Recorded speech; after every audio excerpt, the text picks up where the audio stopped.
this incredible work that you're doing. I am in absolute awe of the level of global warriorship that you all have displayed. My question is more personal to each of you. What impact does fighting for this have on your lives? I mean, it's taking a month away from everything and everyone you know to really represent countries, some of which you may not have even know personally, people that you don't know, populations you don't know. What is this like for you?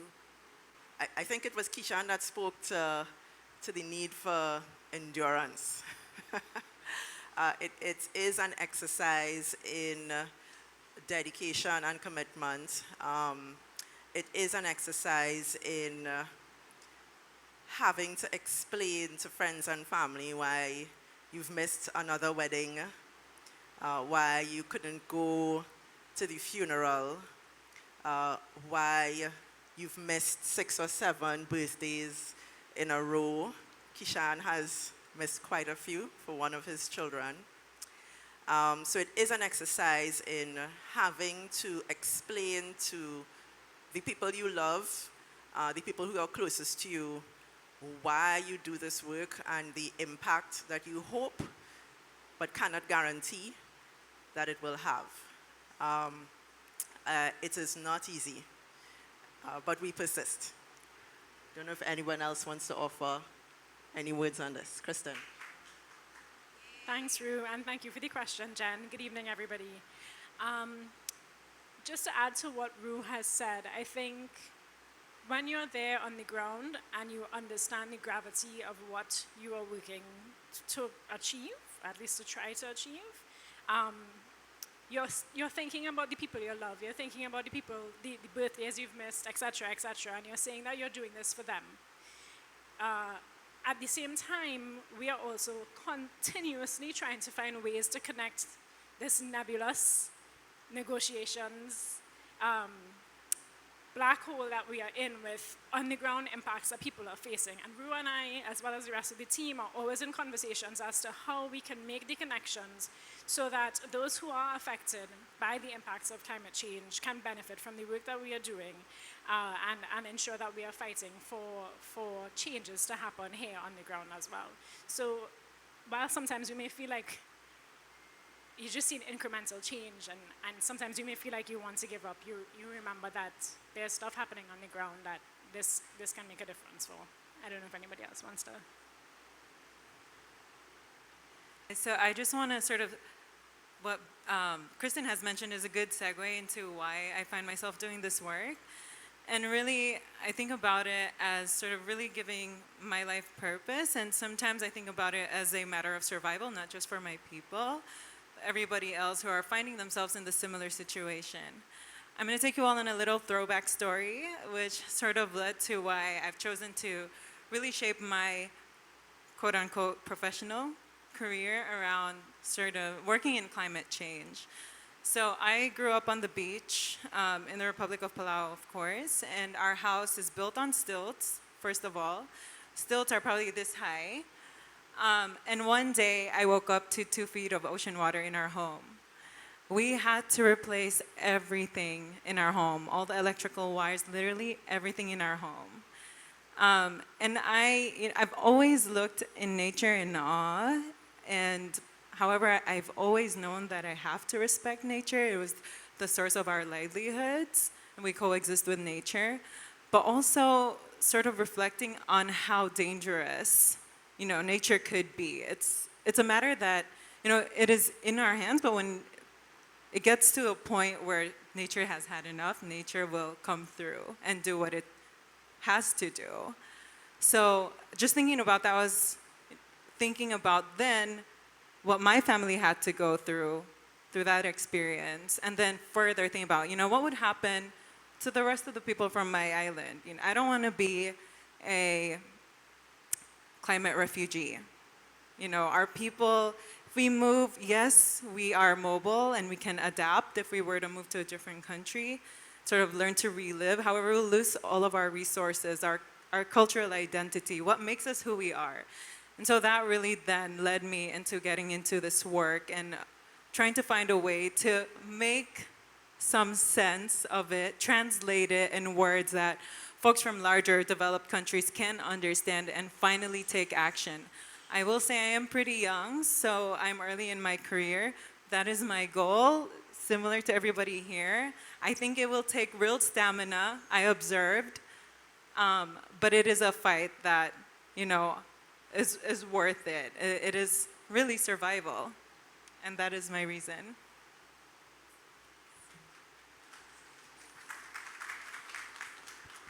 I'll be brief on this one. I would touch on what Marley says. To me, it comes down to purpose. We see what's going on. It's easy. It's very easy, in fact, to do nothing. It's easy to throw your hands up and say, well, it's this person's fault, or just complain about it. But at the end of the day, like, somebody needs to do something. And I think we have been blessed with a team that functions like a family and a real support network where it really doesn't feel like work most of the time. Don't get me wrong, it is demanding, but somebody has to do it at the end of the day. The lawyer in me wants to say, like how our judges would say, I too agree with everything. I agree with all the sentiments echoed. I think for me personally, it is the translation of the international commitments and what happens on that higher level and how we can connect that to our local policy, framework, legislation, guidelines, documents, anything to give meat to the matter that happens up there, bring it down to the local level, touch persons from the communities, from the NGOs, from the farmers. Like, we're working with projects with the Institute of Small Islands, and we're working with Canary and seeing how we could translate those commitments and these decisions into real work. That's what keeps me going. Hi, good evening, everyone. So just a quick question. Given the recent launch of the IDB National Energy Hydrogen Strategy Roadmap, and as well as some of the discussions that came out of the last COP, where do you see Climate Analytics possibly assisting the government of Trinidad and Tobago in helping see that hydrogen strategy become a reality? First of all, let me give a disclaimer that our work is client-driven. So the role of Climate Analytics Caribbean will have to be determined by the needs for support expressed by the government of the Republic of Trinidad and Tobago. So that's my first disclaimer. Secondly, I would say that we are already supporting the government with Just Transition. As Colin would have set out, as Keisha would have set out, there is a draft Just Transition policy in place. We are assisting with the creation of a Just Transition implementation plan. We understand in terms of the national priorities that have been set out that advancing into green hydrogen is going to be a part of that process. And we wait to see and hear the ways in which we might be able to assist, including through helping to amplify the voice and the role of Trinidad and Tobago on this issue in the international fora. I will say that 3 years ago, in the global process, nobody was talking about the just transition.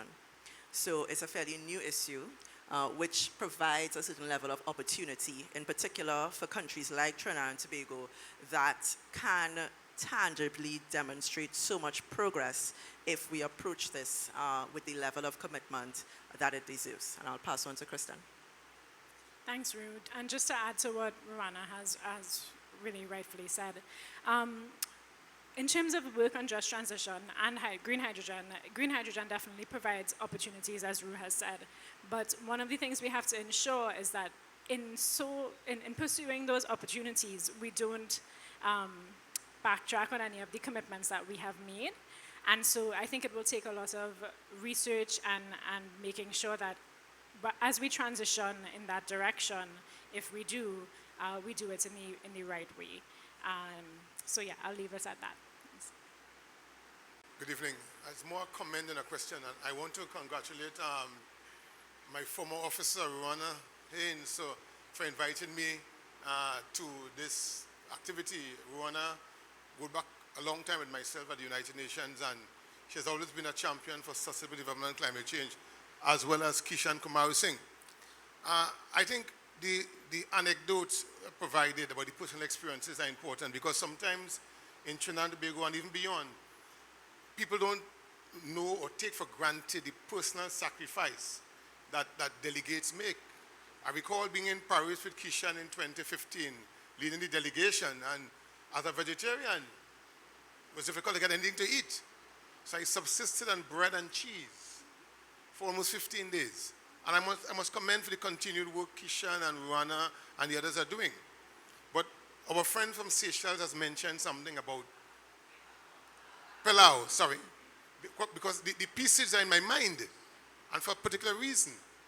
Because the issue of a climate refugee is nothing to wish away. It's very serious. And the international legal instruments which govern refugees do not contemplate those who are being displaced by climate change. So you end up in Trinidad and Tobago, or you end up in New York, you say that you have been displaced as a result of climate change.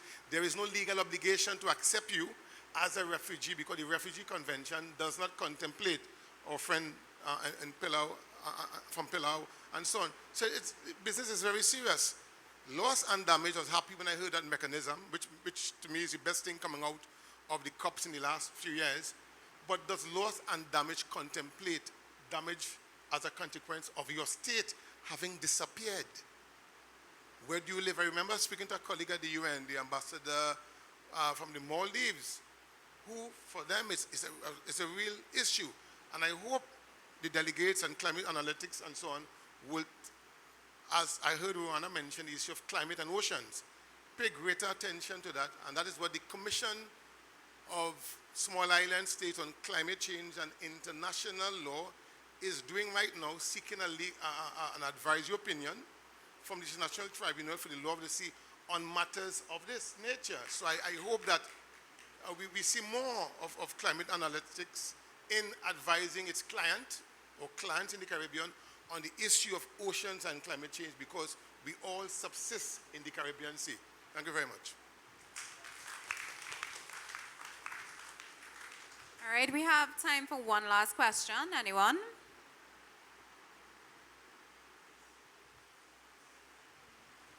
Hi, good night.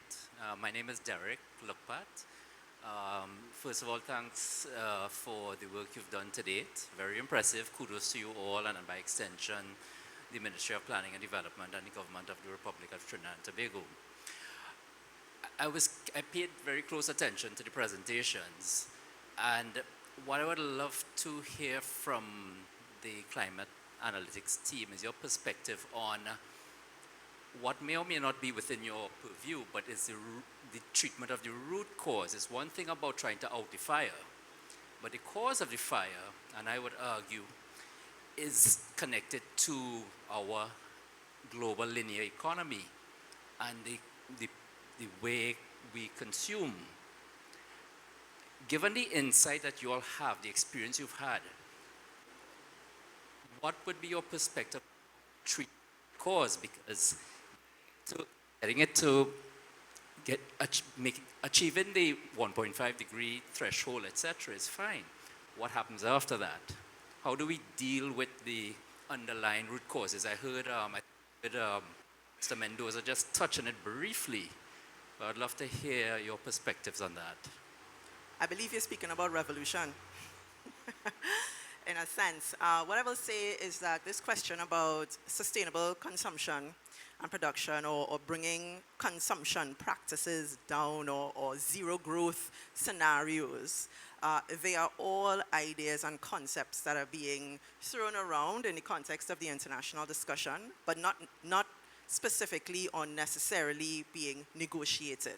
So, like you've rightfully identified, this notion of endless growth, which seems to be the global economic model that prevails, where we think that we can continue to profit endlessly. We think that economies will continue to grow endlessly, based on the idea of, well, the fact that fossil fuels, which we know are finite, we are treating them as if they are infinite. We know that this has to change. So that, I think, animates a lot of the discussion that we are having, and it comes through in different aspects of the discourse. So a part of it is coming through in the context of what we discuss under mitigation. So when we speak about long-term low-emission development strategies, which Marley pointed out in her presentation, it means that we have undertaken, as a global community, every single country of the 192 or 93 odd countries that have signed on to the Paris Agreement has agreed to create a long-term low-emission development strategy out to 2050, which means that we have all already agreed to limit our consumption to some degree to bring it in line with the actual carrying capacity of this planet that we live on. So that's one aspect, and it comes through in that discussion. Those strategies have to be developed at a national level. We have actually agreed at this COP to provide further support, I believe, to states so that they can actually develop and implement these strategies. It's also coming through, linked to that, in the context of the just transition discussion. So we're speaking about just transition pathways actually in a particular direction. So it's not just transition for the sake of a just transition, and it's also not just limited to the workforce. It's actually a just transition of economies. It's just energy transitions. We have countries that are already receiving billions of dollars in blended finance in order to be able to start these processes. South Africa is one of them. My personal hope is that one day Trinidad and Tobago will also be in receipt of one of these just economic transition packages or partnerships. JETPs is what we are calling them in the international process. So it's coming through in that discussion as well. And we are also, it is still nascent, but we are also having this discussion about climate justice and what it actually means to take action on climate change, not just for us, not just for those of us who are alive at this present moment, but also for future generations. So this question of intergenerational equity is also something that is very much informing the discussions that we are having in the global context. Now, in addition to this, you have specific countries that are very focused on this notion of consumption, and they also link it to this question of equity. So India, for example, they are consistently raising the point that in those industrialized countries that have had the opportunity to become industrialized based on this model of never-ending profit and never-ending extraction, it is actually their responsibility first and foremost to lead the way by limiting how much their societies consume, because their consumption, when compared to the consumption levels that exist in poorer countries, in particular least developed countries, is way above the global average. So that is also an issue that is being, I would say it's not necessarily being negotiated, but it is also animating the discussion, and it will be coming through very, very strongly in the context of the GST. Because when we get to that point next year in the global stocktake, when we have done all of the technical assessment, when we look and we see the facts and the figures of just how far off track we actually are, in every single metric for every single commitment that we've made, that's where the rubber has to hit the road, and this issue is going to come back again front and center, because the entire GST process is being undertaken in the context of equity, again, and the best available science. So you have hit the nail on the head in a way. It's not being discussed in the way that you would think it should be discussed in this forum, but it is very much a part of what we are doing.